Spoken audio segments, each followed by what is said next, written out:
I'm giving the Paris Olympics the old Bud Light treatment. Michael McLean, brassballsvideos.com. I'm an ex-minor professional hockey coach, ex-amateur championship hockey coach turned eight-figure entrepreneur. If you would like to download a free copy of my brand new book, you can do so below. The link is in the description, brassballsvideo.com. It's a 22-page book. I wrote it about 2 months ago. A word of warning, the title, 5 Ways to Unfuck Your Life in the Next 30 Days. If you're like me and you've had to get your shit together from time to time, this is the book to help you do exactly that.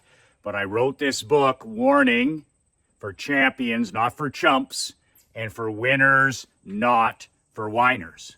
So you have been warned accordingly. So who the hell watches the Olympics to begin with? And I have to say that, I love these amateur Olympic athletes. Growing up, I've always loved watching the Olympics. I've always loved getting pulled in to the incredible stories of all the different countries' amateur athletes. There's no athletes that I have more respect for than these athletes that are not playing professional sports. They've literally dedicated their entire lifetime, 4 years at a time, for a few minutes in the limelight, if they're lucky. And I've just always fallen in love with the stories. I cheer on our Canadian athletes. I cheer on the American athletes. I've known some Canadian and American athletes. I just think back to the Michael Phelps days. I think back to the Ian Miller days and with Canadian equestrian. And I've always loved the track and field, the Ben Johnson, the Carl Lewis days. I mean, those guys were the most incredible. Those gals were some of the most incredible athletes ever. So I've always been a massive fan of the Olympics. I always say, I don't have time to sit down and watch the Olympics. And then, a couple of days in, I'm starting to love following these different amateur athletes. So I tune in. I was probably going to do the same thing with the Paris games, watch maybe half an hour each night. I love the stories. I love the sacrifice. I love the commitment of these athletes. I mean, in Canada, we treat our athletes like the fucking military. We got our athletes starving, using the food bank, eating craft dinner. I mean, we barely support financially our athletes. So I have so much respect for these people that dedicate their life to their sport and also to representing their company with pride. And it breaks my heart to tune in to the opening ceremonies like you did and literally get so turned off by that progressive, woke, fucking horror show that a guy like me just simply turns off the television. That's it. They had my attention. They had my support for about 3 minutes. And as soon as I saw that attack on Christianity, that attack, that mocking is a good word, that mocking of the Last Supper, I'm out. Now, I'm just 1 in 8 billion people. But I'll tell you right now, in 2024, I don't get upset. I don't rant and rave. I don't post about it. The most I'll ever do is shoot a video like this. But that's about it. I don't get upset. It doesn't take any of my time away. But I do 2 things with these organizations and these woke companies. Okay? I don't give a shit about your sexuality. I don't give a shit about your skin color. I don't care if you're straight, you're bi, you're gay. I don't care. And the same as when I was coaching hockey, I don't give a shit if you're somebody, nobody, black, white, yellow. I don't care. I just want the best athletes and the best people. Same in my businesses. I just want the best, most qualified, most deserving people I want to surround myself with great people. The rest of it, I don't care about, and I do not want to even know about it. Can you do the job? Yes. Are you the best athlete in the world? Yes. That's what matters. The most deserving, all that stuff. That's results. Who's the champion? Who's second? Who's third?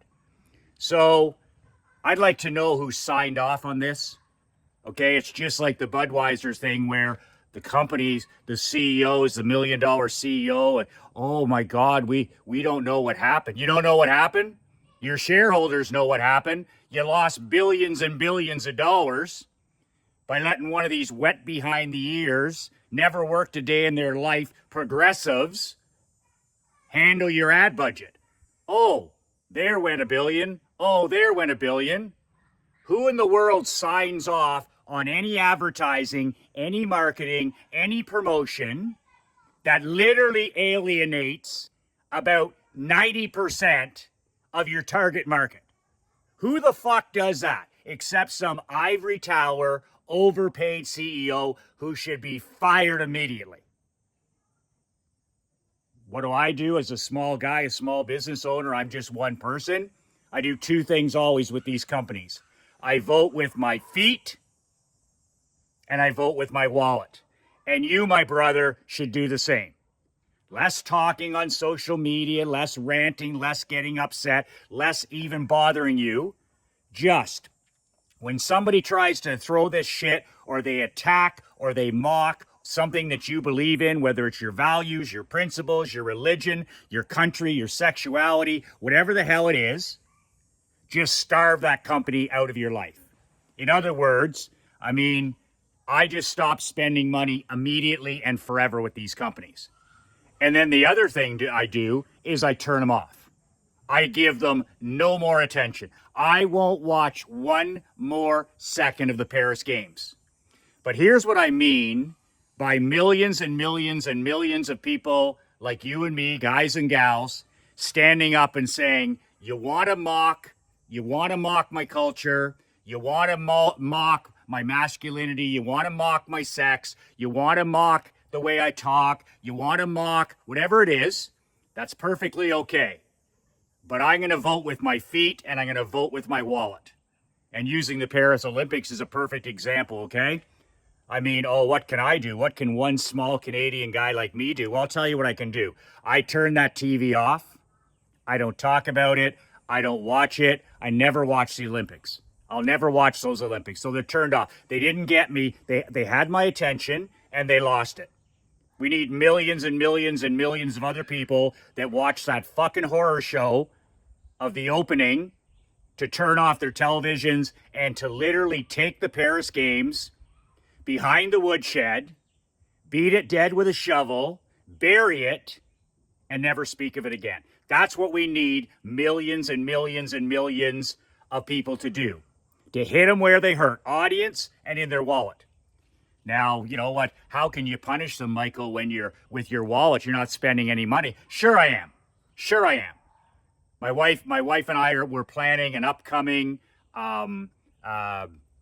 trip in the next 2 years to Paris, to France. Canceled. I don't have to go to Paris. I don't have to go to France. My wife went there last year for her 50th birthday. Fuck that. I'll spend my money in Naples. I'll spend my money in Canada. The last thing I have to do is go to France. And the last thing I have to do is go to Paris. So fuck that. Everything, flights canceled, hotels canceled, all of the restaurants would have been there probably for 15 days. Done. I just took that trip behind the woodshed. I beat it dead with a shovel. I buried it. I'll never speak of that trip again. Now we need 1 million other people to have that same thinking and behavior.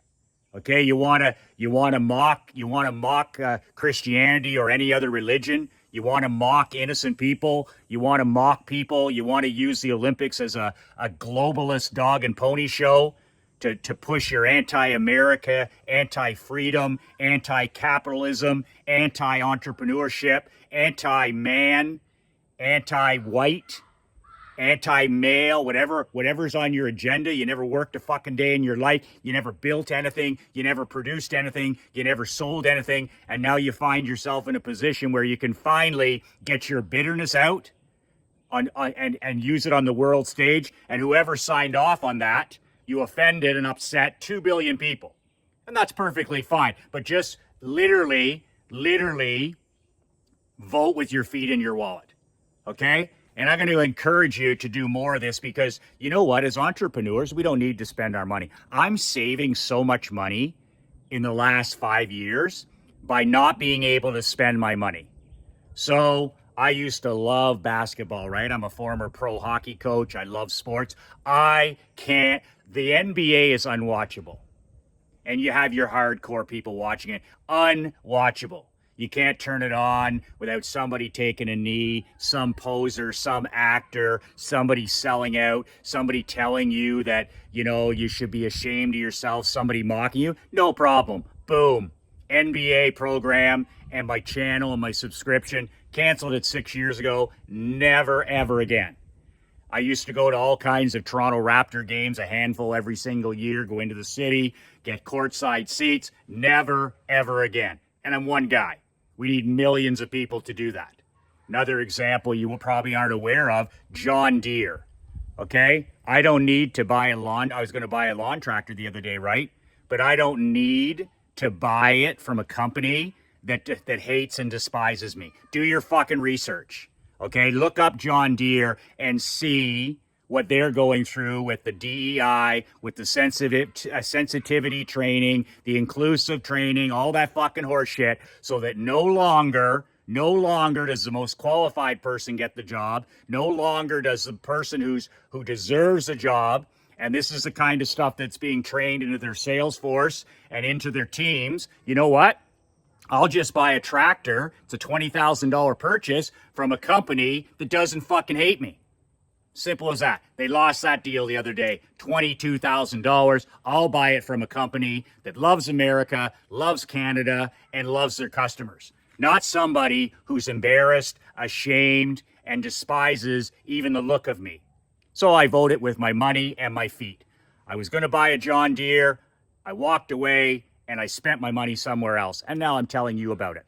Another company you'd be probably shocked at, Harley Davidson. Do a little bit of research on the World Wide Web about that company and where they've headed. Are you kidding me? They're no longer a American motorcycle company. They're as far away from that as possible. They're hoping that their core customers, just like the John Deere farmers, the core customers, they have disdain. They have disdain for the motorcycle owner. They have disdain for a right-wing or a capitalist American or an entrepreneur or a self-made woman or a self-made man. Are you kidding me? Do your research on Harley Davidson and stop buying their motorcycles and stop buying John Deere tractors. And if millions of people do that, all of a sudden those corporations, their shareholders come in and say, what the hell is this? You're fired, you're fired, you're fired, and the firings continue until the profits start to increase. You've seen this with Disney. I've cut the rope with Disney. I've curated, I've swift sorted them. They're out of my life. I want nothing to do with a company that despises me, that despises family, that is changing movies, that is hurting children. I just voted with my feet and in my wallet. No more trips to Disney. No more $10,000 trips to Disney. No more movies, subscriptions, channels, everything canceled. And I'm just one guy. We need hundreds of thousands and millions of people to do the same thing. And, they're teetering right now with tens of millions, hundreds of millions of dollars of losses. People need to continue to boycott those companies. Okay?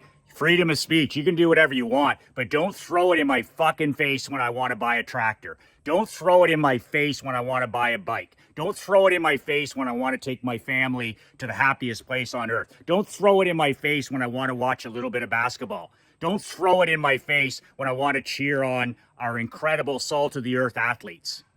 So it'll stop when we say it stops, and not until. This will go on. Weak men and weak women, okay, will continue to change our culture, change our values, mock our principles, mock our religions, mock our history, mock everything that's sacred to us, it will continue to strong men and strong women like you stand up. And this has been going on for a decade now, where weak men and weak women have been using bullying and shaming to make you feel like shit, to keep you quiet, to keep you silent. That's what political correctness was all about, to shame you, to bully you, to embarrass you, to keep your mouth shut. How dare you stand up? How dare you stand up and say that you're a capitalist, or you love your country, or you love your family, or you believe in this, or you believe in independence, or, oh, how dare you? So we've got what we deserve. We have the weak men and women running these countries. We have them running the Olympics. We have them running John Deere. We have them running Harley Davidson. We have them running Budweiser. We have them running, ESPN. We have them running CBC here in Canada. We have them running our governments. And we either take a stand now and take these companies and these organizations to the woodshed, beat them dead with a shovel and bury them, by taking away attention and taking away money. That's the only language they care about. CNN, turn it off. ESPN, turn it off. Anything that attacks your principles or mocks you, turn it off. You can vote with your feet and your wallet. You can vote with your feet and your wallet. So that's what I continue to do as one man. I'm one person in 8 billion. But that horror show, that globalist horror show, whoever signed off on that, like 2 billion Christians. 2 billion Christians. Could you imagine if they had done something to mock another religion and it had upset and offended 2 billion of 8 billion people? Think about that. And where the hell did this stuff all of a sudden end up in sports, end up in the Olympics? Like that's a celebration of us coming together. The Olympics should be something that pull people together, that unite people. And then you have these angry, bitter people that hate themselves and hate their lives and hate other people. And we put them in charge, weak people, weak men and women. And then we wonder how something like this happens that upsets people, divides people, embarrasses people, mocks people, and adds to more division. Where the hell did this stuff arrive in our basketball, in our football, in our schools, in our churches, everywhere we go, it'll stop when we say it stops. And it'll stop when strong men and strong women stand up and vote with their feet and their wallets. There's no other way. You can yell and scream and argue and no. Your feet and your wallet, one person at a time. That's my kitchen table mentality. What happens in the White House isn't near as important as happens in your house. Vote. When it comes to these situations, vote with your feet and your wallet. And punish these fucking companies. Punish them. Punish them with your attention. Punish them with your financial support. And that is the only thing that will eventually grab their attention and change this. You can download a free copy of my book, 5 Ways to Unfuck Your Life in 30 Days, below. It's my free gift to you. Brassballsvideos.com is the link. If you're interested in joining my brand new badass money-making and marketing mastermind, it's starting next month in August. The link to get on a call with myself or Josh to decide whether it's for you or not for you. I'm perfectly good either way. Go to badassbrotherhood.com. That's badassbrotherhood.com. The link is below as well. Click on there. Get yourself on the calendar. You can talk to me or you can talk to Josh. We'll tell you about the mastermind, what it entails, the commitment, how much it costs, and you can decide whether it's a good fit for you or whether I'm the right coach. I might not be the right coach for you. It might not be a good fit. That's fine. But the link is below, badassbrotherhood.com. Badassbrotherhood.com. When you get home tonight, give your queen a hug, give your children a hug. They'll feel better. You'll feel better. Greatest time in history to be alive. There's a lot of this nonsense going around. But listen, just listen. Stay out of that stuff. Vote with your feet and your wallet. And always count your blessings. We live at the greatest time in history, 2024. You and I are awash in abundance, wealth, and opportunity. There's never been a better time to be alive. But just make sure that the strong men and the strong women are bouncing back and running our world. That's the biggest thing. Greatest time in history. Stay out of the rat poison. Stay out of the rat piss. Vote with your feet and your wallet and move on. Vote with your feet in your wallet and move on to serving other people. Never, ever, ever been a greater time to be a husband, a father, a grandfather, an entrepreneur. Never, ever. This is the time right now. Remember that. Count your blessings. Be brave, be fierce, be bold, and be relentless.